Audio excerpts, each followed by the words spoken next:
Unidad y dualidad originarias. La comunión como imagen de Dios. Siguiendo la narración del libro del Génesis, hemos constatado que la creación definitiva del hombre consiste en la creación de la unidad de dos seres. Su unidad denota sobre todo la identidad de la naturaleza humana. En cambio, la dualidad manifiesta lo que, a base de tal identidad, constituye la masculinidad y la feminidad del hombre creado. Esta dimensión ontológica de la unidad y de la dualidad tiene al mismo tiempo un significado axiológico. Del texto de Génesis 2:23 y de todo el contexto se deduce claramente que el hombre ha sido creado como un don especial ante Dios, y vio Dios ser muy bueno cuanto había hecho. Génesis 1:31. Pero también como un valor especial para el mismo hombre. Primero porque es hombre, segundo porque la mujer es para el varón y viceversa. El varón es para la mujer. Mientras el capítulo primero del Génesis expresa este valor de forma puramente teológica e indirectamente metafísica, el capítulo segundo, en cambio, revela, por decirlo así, el primer círculo de la experiencia vivida por el hombre como valor. Esta experiencia está ya inscrita en el significado de la soledad originaria, y luego en todo el relato de la creación del hombre como varón y mujer. En el conciso texto de Génesis 2:23, que contiene las palabras del primer varón a la vista de la mujer creada, tomada de él, puede ser considerado el prototipo bíblico del Cantar de los Cantares, y así es posible leer impresiones y emociones a través de palabras tan remotas.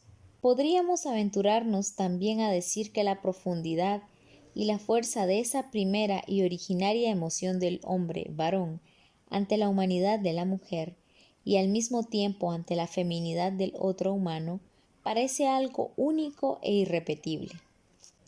De este modo, el significado de la unidad originaria del hombre a través de la masculinidad y feminidad se expresa como superación del límite de la soledad, al mismo tiempo como afirmación respecto a los dos seres humanos, de todo lo que en la soledad es constitutivo del hombre. En el relato bíblico, la soledad es camino que lleva a esa unidad, que, siguiendo al Vaticano II, podemos definir como communio personarum. Como ya hemos constatado anteriormente, el hombre en su soledad originaria adquiere una conciencia personal en el proceso de distinción de todos los seres vivientes, y al mismo tiempo, en esta soledad, se abre hacia un ser afín a él, y que el Génesis 2:18 y 20 define como ayuda semejante a él. Esta apertura decide del hombre persona no menos, al contrario, acaso más aún, que la misma distinción. La soledad del hombre en el relato ya vista se nos presenta no sólo como el primer descubrimiento de la trascendencia, característica propia de la persona, sino también como el descubrimiento de una relación adecuada a la persona, y por lo tanto como apertura y espera de una comunión de personas. Así que podría emplear incluso el término comunidad, si no fuese genérico y no tuviese tantos significados. Comunio dice más y con mayor precisión, porque indica precisamente esa ayuda que en cierto sentido se deriva del hecho mismo de existir como persona, junto a una persona. En el relato bíblico, este hecho se convierte eo ipso, de por sí, en la existencia de la persona para la persona, dado que el hombre en su soledad originaria, en cierto modo, estaba ya en esa relación. Esto se confirma en sentido negativo precisamente por su soledad. Además, la comunión de las personas podía formarse solo a base de una doble soledad, del varón y de la mujer, o sea, como encuentro de su distinción del mundo de los seres vivientes. que daba a ambos la posibilidad de ser y existir en una reciprocidad particular. El concepto de ayuda expresa también esta reciprocidad en la existencia que ningún otro ser viviente habría podido asegurar. Para esta reciprocidad era indispensable todo lo que de constitutivo fundaba la soledad de cada uno de ellos, y por tanto también la autoconciencia y la autodeterminación, o sea, la subjetividad y el conocimiento del significado del cuerpo propio. El relato de la creación del hombre en el capítulo primero afirma desde el principio y directamente que el hombre ha sido creado a imagen de Dios en cuanto varón y mujer. El relato del capítulo segundo, en cambio, no habla de la imagen de Dios, pero revela a su manera característica que la creación completa y definitiva del hombre, sometido primeramente a la experiencia de la soledad originaria, se expresa en el dar vida a esa comunión personarum que forman el varón y la mujer. De este modo, el relato yavista concuerda con el contenido del primer relato. Si por el contrario queremos sacar también del relato del texto yavista el concepto de imagen de Dios, entonces podemos deducir que el hombre se ha convertido en imagen y semejanza de Dios, no solo a través de la propia humanidad, sino a través de la comunión de las personas que el varón y la mujer forman desde el comienzo. La función de la imagen es la de reflejar a quien es el modelo, reproducir el prototipo propio. El hombre se convierte en imagen de Dios no tanto en el momento de la soledad, cuanto en el momento de la comunión. Efectivamente, Él es desde el principio no solo imagen en la que se refleja la soledad de una persona que rige el mundo, sino también y esencialmente imagen de una inescrutable comunión divina de personas. De este modo, el segundo relato podría también preparar a comprender el concepto trinitario de la imagen de Dios, aun cuando ésta aparece solo en el primer relato. Obviamente, esto no carece de significado incluso para la teología del cuerpo.